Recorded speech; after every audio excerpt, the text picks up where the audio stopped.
बिना किचन अधूरा। Smart kitchen appliances from कुचीना।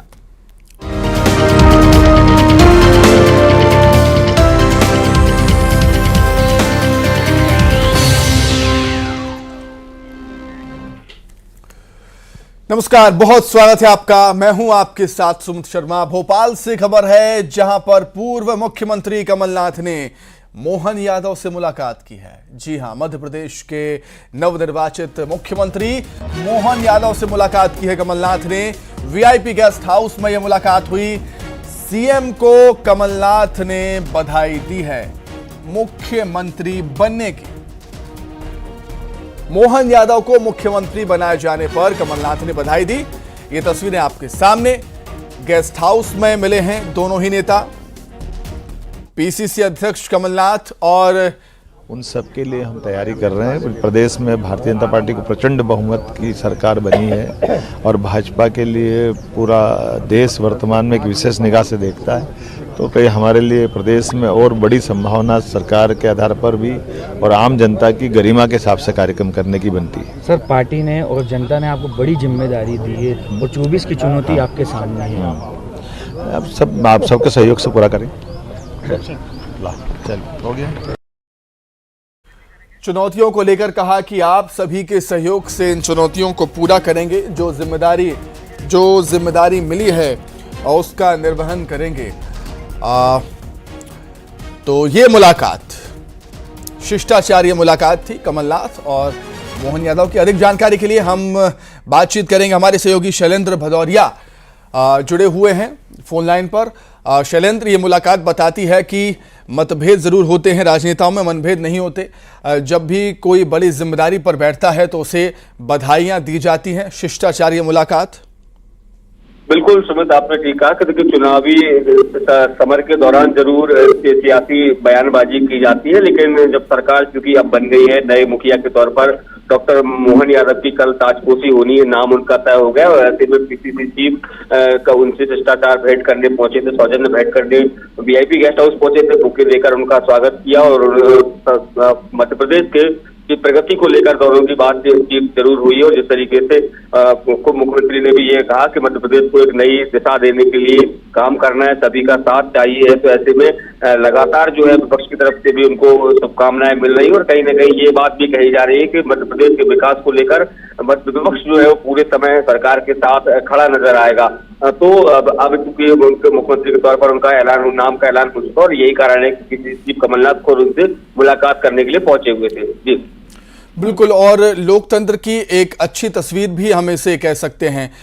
विपक्ष की तरफ से एक अच्छा जेस्चर भी हम कह सकते हैं इस तस्वीर को शैलेंद्र, क्योंकि जब भी हमने देखा है कोई बड़े पद पर बैठता है, जब मुख्यमंत्री शिवराज सिंह चौहान बने थे तब कमलनाथ ने उनसे मुलाकात की थी। जब कमलनाथ मुख्यमंत्री बने थे तब शिवराज सिंह चौहान उनको बधाई देने के लिए पहुंचे थे। तो लोकतंत्र की तस्वीरें सामने आती रहती हैं, अच्छा लगता है ऐसा। जी बिल्कुल आपने ठीक कहा कि देखिए हाल ही में जिस तरीके से हमने देखा कि मध्य प्रदेश में बीजेपी को बम्पर जो है सीटें मिली, उसके बाद खुद कमलनाथ अपने बेटे नकुलनाथ के साथ सीएम हाउस पहुंचे थे और मुख्यमंत्री शिवराज सिंह चौहान को इस जीत का श्रेय भी दिया था और उनको बुके देकर शुभकामनाएं भी दी थी। और जिस तरीके से जिस बात का आप जिक्र कर रहे हैं, 2018 का वो वक्त जब कमलनाथ को मध्य प्रदेश के मुख्यमंत्री बने थे, तो उसके बाद शिवराज सिंह चौहान अपने परिवार के साथ उनके घर पहुंचे थे और उनको बधाइयां भी दी थी। और जब 2020 में सत्ता परिवर्तन हुआ तो फिर कमलनाथ उनके घर पहुंचे थे और उनको बधाइयां दी थी। ये शिष्टाचार होता है और यही राजनीति है कि देखिए सरकार किसी की भी बने, लेकिन पक्ष और विपक्ष दोनों को मिलकर प्रदेश की जनता के विकास के लिए, प्रदेश के विकास के लिए काम करना होता है। भले ही सरकारें काम करती हैं, विपक्ष का भी बड़ा योगदान जो होता है और वो योगदान देने के लिए कमलनाथ जी ने उनको आश्वासन दिया है कि विपक्ष जो है वो सदैव आपके साथ खड़ा नजर आएगा। जी बिल्कुल शैलेंद्र, ठीक बात कही आपने। विपक्ष भी खड़ा नजर आएगा, ये बात जरूर यहाँ पर कमलनाथ ने की होगी। लेकिन जब ऐसी मुलाकातें होती हैं तो चाहे वो विरोधी दल के नेता हों, उससे कोई ना कोई कुछ ना कुछ सीखने को मिलता भी है। कमलनाथ काफ़ी कद्दावर नेता, कांग्रेस के काफ़ी लंबा अनुभव उनका है। मोहन यादव को पहली बार इतनी बड़ी जिम्मेदारी मिली है। ज़रूर निश्चित तौर पर कहीं ना कहीं मोहन यादव भी कमलनाथ से कुछ ना कुछ सीखेंगे ही।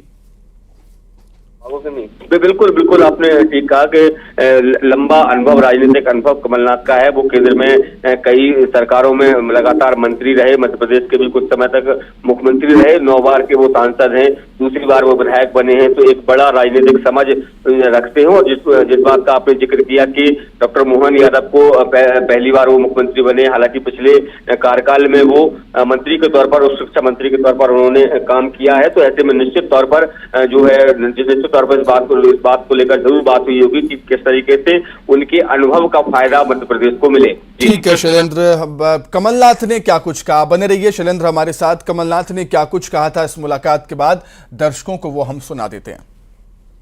बधाई देने में आया था। मैंने कहा था मध्य प्रदेश के विकास के लिए जो हमारा योगदान होगा जरूर होगा। आगे क्या रणनीति रहेगी सर विपक्ष के तौर पे? विपक्ष का जो कर्तव्य होता है, विपक्ष रक्षा करेगा मध्य प्रदेश के मतदाताओं की, मध्य प्रदेश के भविष्य की। सर मध्य प्रदेश की कमान कांग्रेस की आप ही संभालेंगे? अब ये सब बात सोच रहे हैं, सबसे चर्चा कर रहा हूँ मैं।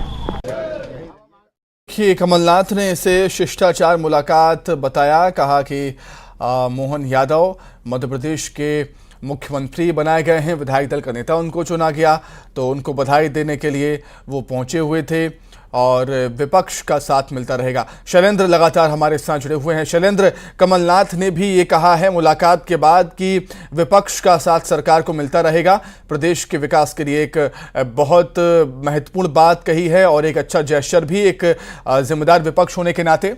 शैलेंद्र बिल्कुल बिल्कुल, देखिए निश्चित तौर पर देखिए जिस बात का मैं बार बार जिक्र कर रहा हूँ कि जो भी एक दूसरे के प्रति जो मतभेद होते हैं वो केवल चुनाव तक होते हैं। जब चुनाव के बाद जनता ने जनमत एक किसी राजनीतिक दल को दे दिया है, तो ऐसे में विपक्ष को अब सत्ता पक्ष के साथ मिलकर इस दिशा में काम करना होता है कि किस तरीके से मध्य प्रदेश की जनता को योजनाओं का लाभ मिले, उनका विकास हो, प्रगति कैसे मध्य प्रदेश करे नए पथ पर, ये जो है विपक्ष का प्रमुख काम होता है। देखिए सदन जब चलता है तो कई बार जब सरकारों के कोई फैसले होते हैं जनता के पक्ष में नहीं होते या विपक्ष को ऐसा लगता है कि जनता के हेतु नहीं साधे जा रहे हैं, तो तब जरूर एक दूसरे पर आरोप प्रत्यारोप होता है। लेकिन जब सरकारें, चूंकि नई नई सरकार बनी है, पहली बार मुख्यमंत्री बने हैं, तो ऐसे में विपक्ष का उनको साथ रहना बहुत जरूरी है कि देखिए मध्य प्रदेश को विकास के एक नए पथ पर लेकर जाना है। तो ऐसे में देखिए सत्ता पक्ष की तरफ से बात करूं तो तमाम जो बड़े चेहरे हैं जिनके पास शैलेंद्र, मैं दोबारा लौटूंगा। शैलेंद्र, आपको रोकना चाहूंगा यहाँ पर।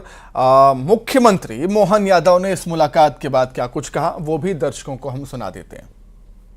बहुत मैं कोई मन पे लेके चलता नहीं हूँ, सामान्य कार्यकर्ता हूँ, इसलिए सामान्य दिन की तरह लिया। लेकिन ये बात सही कि जवाबदारी हमको सेवक के नाते से मिली है और इस सेवा की भावना के आधार पर क्या जनता के बीच में कर सकते हैं और कितनी सेवा कर सकते हैं, ये लगातार उसी दिशा में काम भी कर रहे हैं। और कल चूँकि पहले शपथ का कार्यक्रम है तो स्वाभाविक रूप से सारे बड़े बड़े हमारे जो मार्गदर्शक हैं, माननीय प्रधानमंत्री जी, माननीय गृह मंत्री जी, नड्डा जी, माननीय योगी जी, उन सब के लिए हम तैयारी कर रहे हैं। प्रदेश में भारतीय जनता पार्टी को प्रचंड बहुमत की सरकार बनी है और भाजपा के लिए पूरा देश वर्तमान में एक विशेष निगाह से देखता है, तो कई हमारे लिए प्रदेश में और बड़ी संभावना सरकार के आधार पर भी और आम जनता की गरिमा के हिसाब से कार्यक्रम करने की बनती है। सर, पार्टी ने और जनता ने आपको बड़ी जिम्मेदारी दी है और 24 की चुनौती आपके सामने है। आप सबके सहयोग से पूरा करें। तो एक बड़ी जिम्मेदारी यहाँ पर मिली है मोहन यादव को, कह रहे हैं कि सभी के सहयोग से इसे पूरा करेंगे।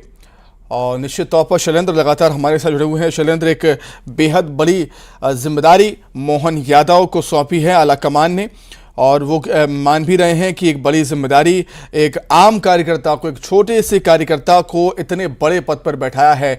आभार व्यक्त किया आला कमान का और ये कहा भी कि मध्य प्रदेश को स्वर्णिम प्रदेश बनाने की दिशा में काम किया जाएगा। मार्गदर्शन में प्रधानमंत्री मोदी के, अमित शाह के, जेपी नड्डा के। बहुत शुक्रिया शैलेंद्र आपका जुड़ने के लिए, तमाम बातचीत के लिए आपका बहुत धन्यवाद। अब बात कर लेते हैं छत्तीसगढ़ की। छत्तीसगढ़ के नवनिर्वाचित सीएम विष्णुदेव साय कल पद की शपथ लेने वाले हैं। कल शपथ ग्रहण समारोह होगा। सीएम विष्णुदेव साय समेत अन्य मंत्री भी शपथ लेंगे। पीएम मोदी, अमित शाह, जेपी नड्डा भी इस कार्यक्रम में शामिल होंगे। साइंस कॉलेज मैदान में शपथ ग्रहण समारोह होना है। शपथ ग्रहण कार्यक्रम को लेकर तैयारियां तेज हैं। सुरक्षा के पुख्ता इंतजाम है। लगभग 1000 पुलिसकर्मी सुरक्षा के लिए तैनात रहेंगे। पार्किंग सहित अन्य तैयारियां भी की जा रही हैं।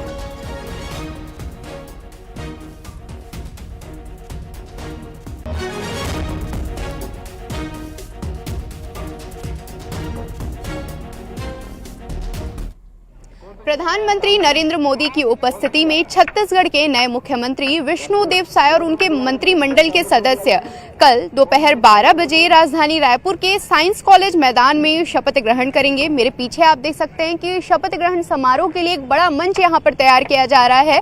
इस बीच वाले मंच में कल शपथ ग्रहण होगा। एक ओर आम जनों के लिए तो दूसरी ओर नवनिर्वाचित विधायकों के लिए जो है मंच यहां पर बनाया जा रहा है। इसके साथ ही कार्यक्रम स्थल में खास अतिथि, मीडिया प्रतिनिधियों और आमजनों के बैठने के लिए भी अलग अलग सेक्टर जो है बनाए जा रहे हैं। ज्यादा से ज्यादा लोग इस शपथ ग्रहण समारोह को देख सके, इसके लिए एलईडी स्क्रीन भी यहां पर लगाई जाएगी। वहीं आयोजन स्थल में मंच निर्माण, सुरक्षा व्यवस्था, बैठक व्यवस्था से लेकर वाहनों की पार्किंग और चिकित्सा व्यवस्थाओं के भी खास इंतजाम यहां पर किए गए हैं। सुरक्षा व्यवस्था हेतु यहां पर 1000 जवान जो है तैनात रहेंगे। तस्वीर आप देख रहे हैं कि अलग अलग जिलों से जवानों के पहुंचने का सिलसिला भी यहां पर शुरू हो गया है। इसके साथ ही इस कार्यक्रम में केंद्रीय गृह मंत्री अमित शाह, जेपी नड्डा, मनसुख मांडविया, छत्तीसगढ़ प्रदेश प्रभारी ओम माथुर, सह-प्रभारी नितिन नवीन समेत बीजेपी के तमाम वरिष्ठ नेता जो है यहाँ पर मौजूद रहेंगे। और शपथ ग्रहण समारोह को लेकर तैयारियां भी यहाँ पर जोर शोर से चल रही है और एक खासा इंतजाम यहाँ पर किया गया है। कैमरा पर्सन इमरान कुरैशी के साथ तनु वर्मा, न्यूज़ 18 छत्तीसगढ़, रायपुर।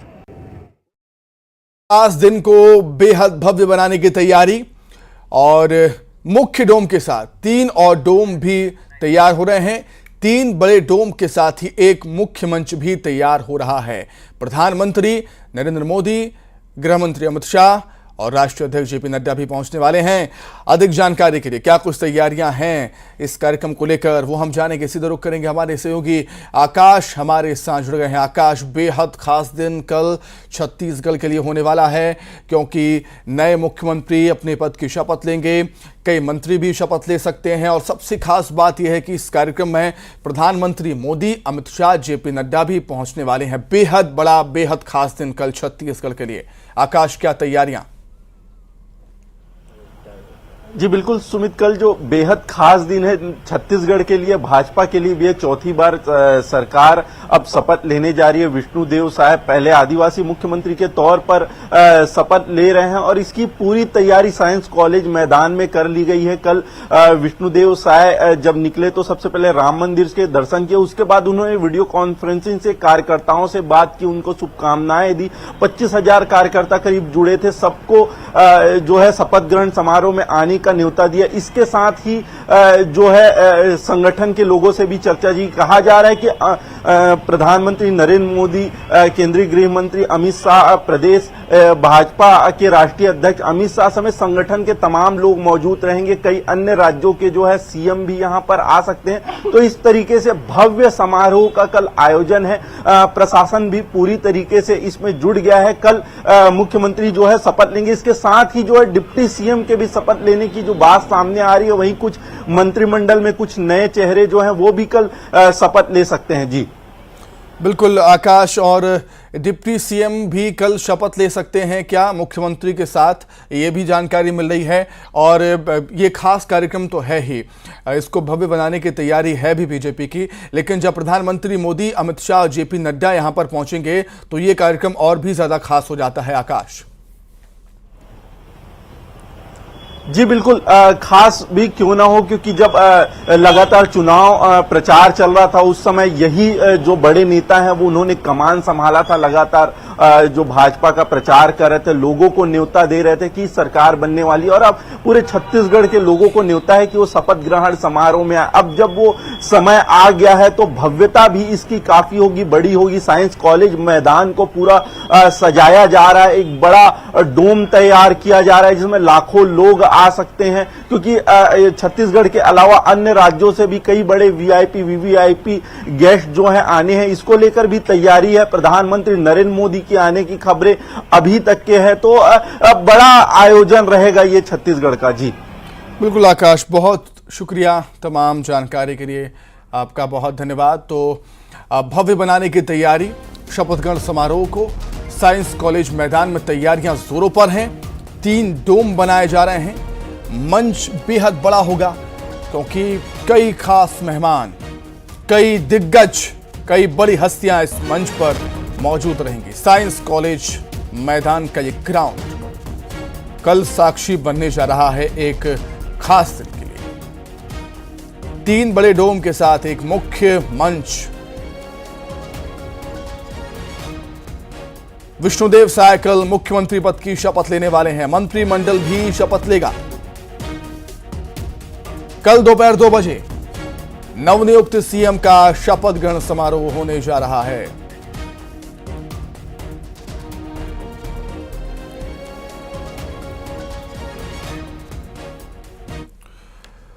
तो छत्तीसगढ़ में नए सीएम के शपथ के साथ ही 2 डिप्टी सीएम और मंत्रिमंडल के कुछ सदस्य भी शपथ लेंगे।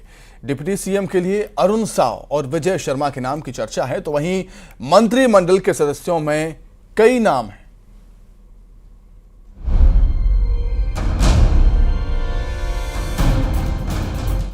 साई सरकार में 2 डिप्टी सीएम होंगे, जिनमें अरुण साव और विजय शर्मा के नाम शामिल हैं।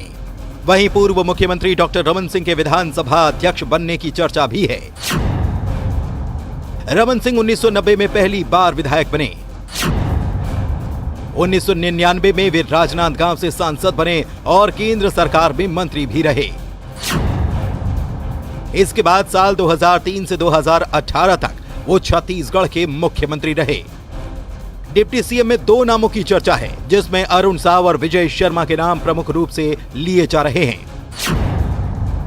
अरुण साव की बात करें तो उन्होंने 1990 में एबीवीपी से छात्र राजनीति की शुरुआत की। 2019 में वो बिलासपुर से सांसद बने। 2022 में बीजेपी के प्रदेश अध्यक्ष बनाए गए और 2023 में पहली बार वे विधायक बने हैं।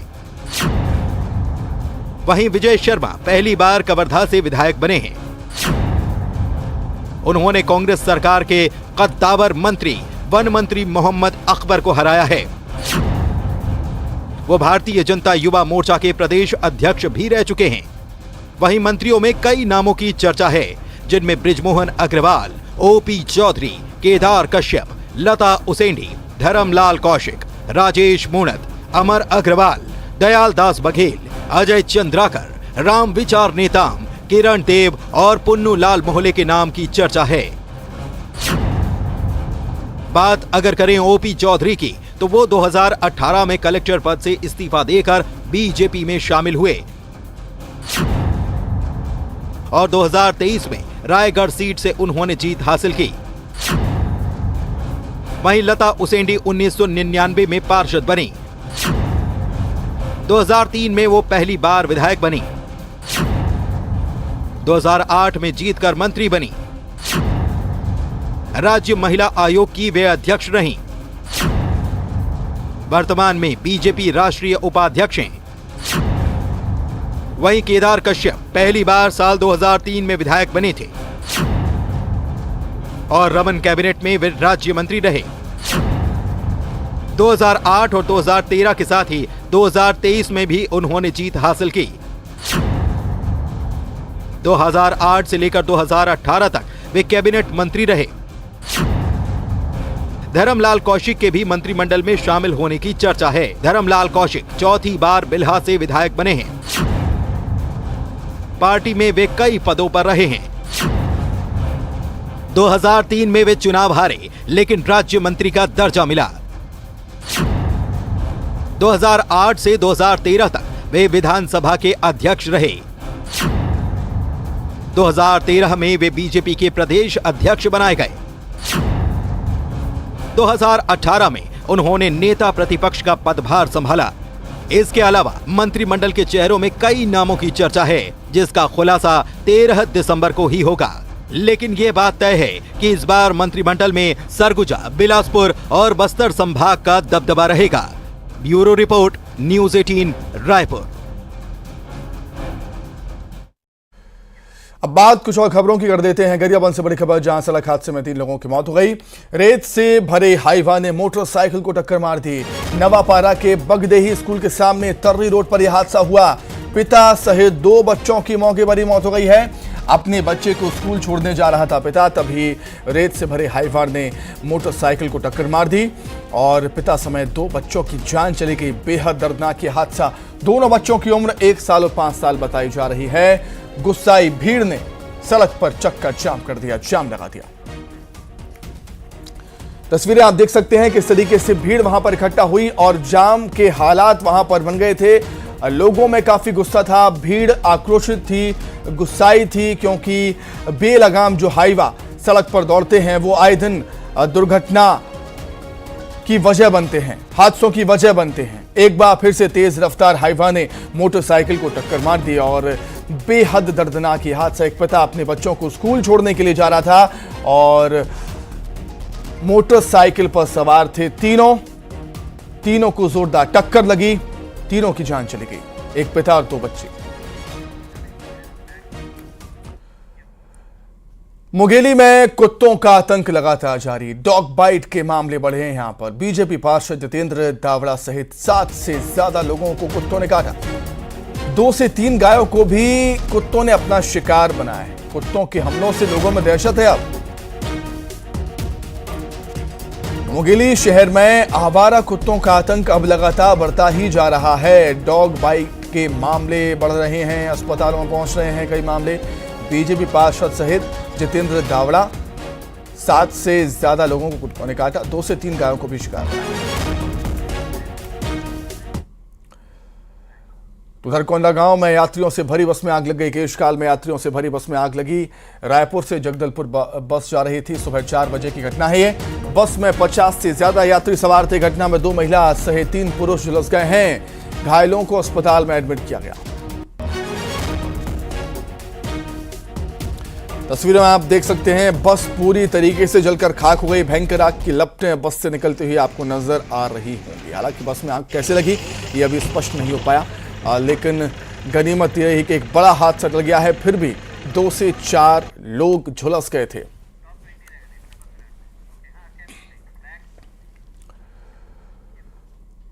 और आइए अब देखेंगे टॉप 20।